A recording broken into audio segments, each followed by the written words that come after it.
Ay mga lods, magandang madaling araw. 2:00 na nga ng madaling araw, naisipan pa ni Kalbong Poging kumain. Ay naku, paano nga ba namang papayat? Tapos ang kinakain mo pa, tingnan mo naman. Hayaan nyo na mga lods, cheat day. Pampalubag loob lang yung sinasabi kong cheat day na yan, pero ang totoo niyan talagang gutom na gutom lang ako. Kalbo, may cheat day ka pang nalalaman. Ewan ko nga ba naman, ako'y uuwi na nga ng bahay na isipan ko pang kumain. Mapanukso talaga tong burger house sa may tabi ng office namin. Mapadaan ka lang, talaga namang maaamoy mo at ikaw'y magugutom. Ay, paano na lang yung New Year's resolution na magpapapayat? Wala na. Hinay-hinay lang. Tara mga lord, samahan niyo akong kumain. Midnight snack to. Actually, paumaga na nga eh. Pero okay lang yan, minsan-minsan lang naman, sabi ko nga cheat day.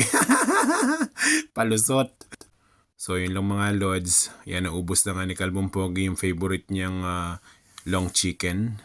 Masarap kasi talaga to lods, lalo at mainit. Kaya ganado na naman si Kalbo. Grabe mga lods, pag kumakain talaga ako ng burger, napakarami kong mag-ketchup. Sobrang gustong-gusto ko ng ketchup pagka sa burger. O nahiya pa yata, kakagat din naman. O diba, parang isang linggong hindi pinakain.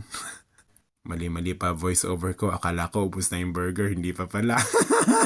Antok na rin kasi.